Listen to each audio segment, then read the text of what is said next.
Good morning, class. I am Kalpana Kushwa, your English teacher. Today we are going to study one of the poem of your book Honeysuckle.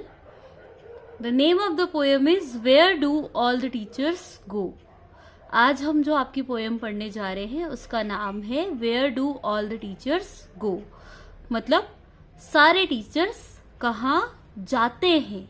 Okay, so what is the poem about? किस चीज के बारे में है poem? Let's see. For a little child a teacher is a special. मतलब एक बच्चे के लिए एक टीचर बहुत स्पेशल होता है.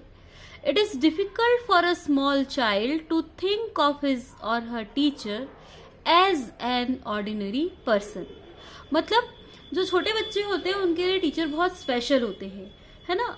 टीचर्स की बहुत ज्यादा रिस्पेक्ट करते हैं बच्चे, एंड उनको ये लगता है कि टीचर एक ऑर्डिनरी पर्सन नहीं है. ऑर्डिनरी पर्सन मतलब जैसे वो अपने मम्मी पापा के साथ रहते हैं, फ्रेंड्स के साथ रहते हैं, उनके घर में जो रिलेटिव्स हैं उनके साथ वो किस तरीके से बिहेव करते हैं, बिल्कुल नॉर्मल लोगों जैसे. बच्चों को ऐसा लगता है कि उनके जो टीचर है वो उन लोगों से अलग है. ठीक है. जो ज्यादा ही छोटे बच्चे होते हैं, like the students who study nursery, KG1, KG2, उनके लिए तो टीचर की कही हुई बात बिल्कुल बहुत ज्यादा फॉर्म मान लेते हैं वो उस चीज को. उनके टीचर ने जैसा कहा है वो बिल्कुल ऐसा ही मानते हैं. So here in this poem the child is thinking कि after school where do the teachers go. School के बाद टीचर्स क्या करते होंगे? क्या वो भी बाकी लोगों की तरह सिंपल होते हैं? So see what is the things return in the poem.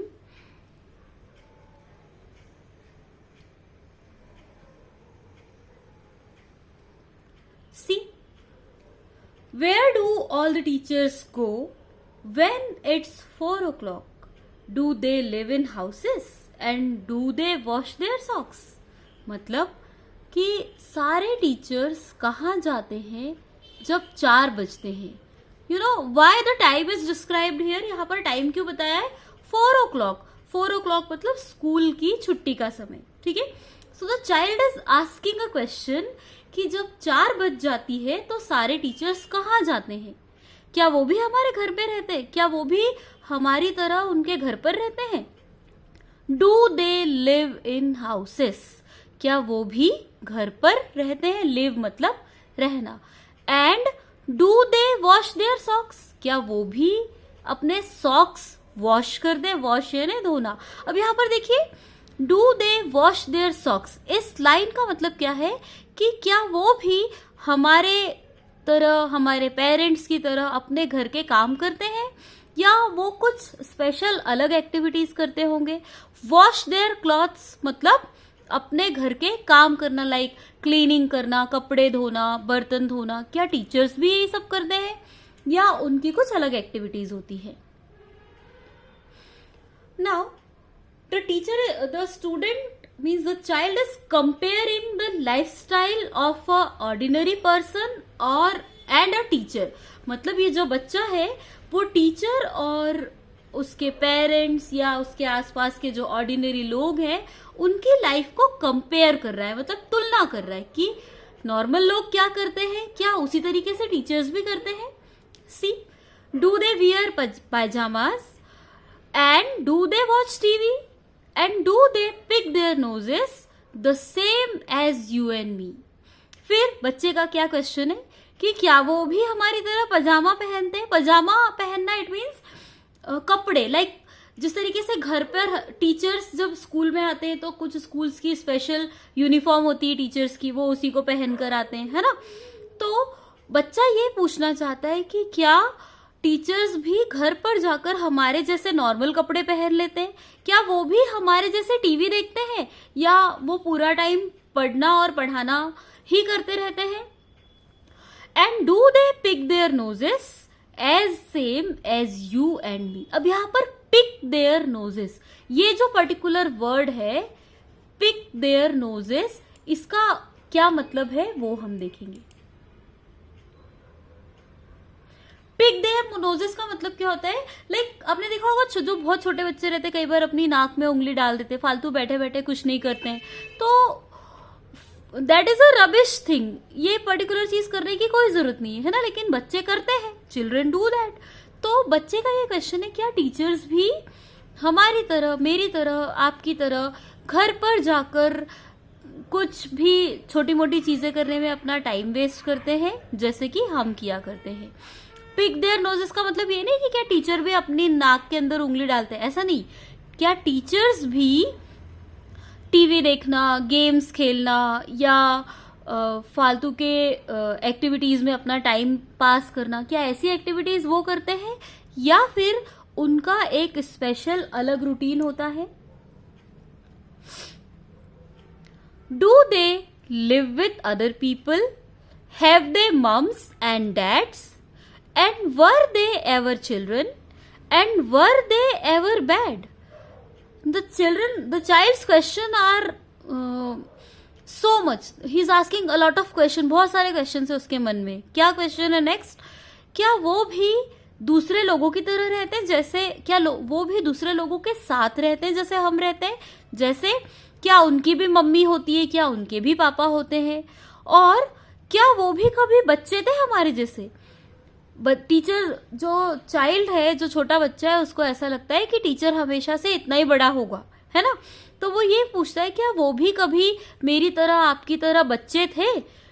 क्या वो जब बच्चे थे तो इतने ही शैतान थे, इतने ही बुरे थे, या वो कुछ अलग किस्म के बच्चे थे, है ना? टीचर की एक्टिविटीज को देखकर वो जो बच्चा है उसके दिमाग में बहुत सारे क्वेश्चन आते हैं। टीचर हमेशा हर चीज सही करता है, तो बच्चे को ऐसा लगता है कि क्या ये कभी बच्चे थे? हो सकता है इतने बड़े ही हों ये, क्या ये कभी भी बुरे थे? अभी तो इतने अच्छे हैं, पर क्या बचपन में जब ये छोटे थे तो शैतानियां करते थे मेरी तरह? पता नहीं, हो सकता है करते होंगे। Did they ever never spell right? Did they ever make mistake? Were they punished in the corner if they pinched the chocolate flakes? अब अगला क्वेश्चन, वो ये बच्चा पूछता है क्वेश्चन कि जब वो छोटे थे तो क्या कभी भी उन्होंने कोई मिस्टेक नहीं की? कभी भी कोई स्पेलिंग गलत नहीं लिखी? क्या उनसे राइटिंग में कभी कोई मिस्टेक नहीं हुई, या और कोई गलती उन्होंने नहीं की?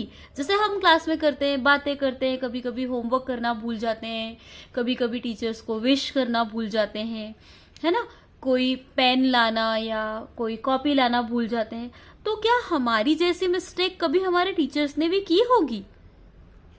वर दे पनिश्ड इन द कॉर्नर? क्या कभी उनको ऐसी किसी मिस्टेक की वजह से पनिशमेंट मिली होगी?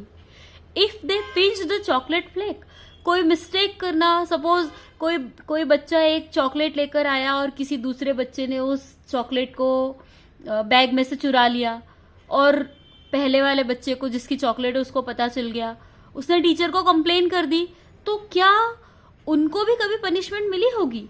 द चाइल्ड इज इमेजिनिंग, ये सिर्फ उसके इमेजिनेशन में चल रहा है कि जब टीचर छोटे होंगे तब शायद वो भी ऐसा करते होंगे।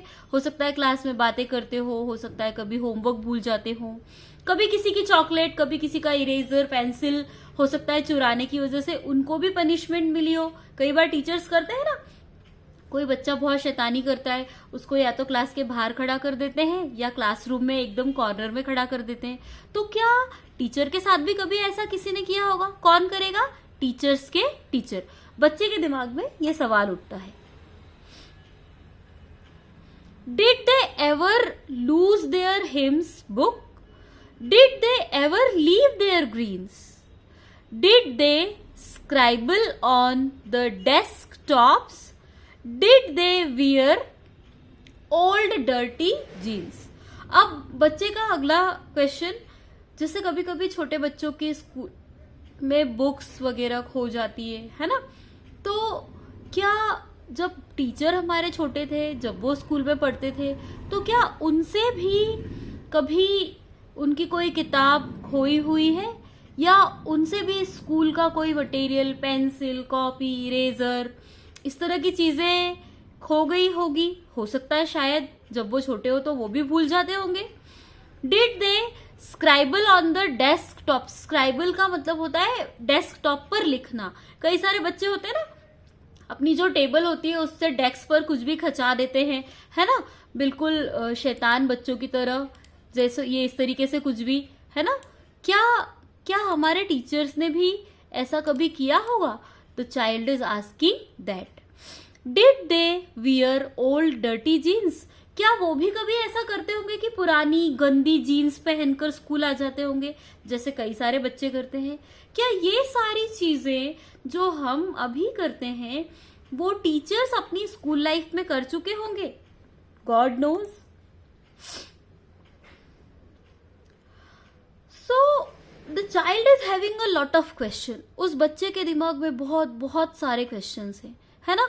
The child want to know the answers of all the question. वो जो बच्चा है अपने टीचर के बारे में बहुत सारी चीजों को पता करना चाहता है ना। तो वो बच्चा क्या कहता है कि ओके कोई बात नहीं, ऐसे तो कोई टीचर मुझे बताएगा नहीं, so what I will do today, I will spy on a teacher. मैं एक टीचर की आज जासूसी करूंगा। स्पाई मतलब जासूसी करना, है ना। क्या करेगा वो बच्चा? I will follow one back home today. मतलब जब हमारे सारे टीचर्स में से कोई एक टीचर घर जाएगा तो मैं चुपके चुपके उसके पीछे उसके घर जाऊंगा। I will find out what they do. मैं पता करूंगा कि आखिर टीचर घर जाकर क्या करते हैं। Then I will put it in a poem that they can read to you. और फिर मैं उन सब चीजों को एक पोयम में लिखूंगा जो वो आपको पढ़कर बताएंगे। सो this was your poem. Wasn't it interesting? अच्छी थी ये पोयम। आप लोगों के दिमाग में भी कई सारे क्वेश्चंस आते होंगे कि क्या टीचर्स घर पर जाकर हमारी तरह गेम्स खेलते हैं, टीवी देखते हैं, या अलग अलग तरीके के एंजॉयमेंट यूज करते हैं, या बस पूरा टाइम बुक्स में डूबे रहते हैं? क्या उन लोगों के घर में भी उनकी फैमिली है, या वो अकेले ही रहते हैं, है ना। So this was the poem. You have to watch the video 2-3 times. पूरे वीडियो को ध्यान से 2-3 बार देखना है ताकि आप उसको बहुत अच्छे तरीके से समझ जाए।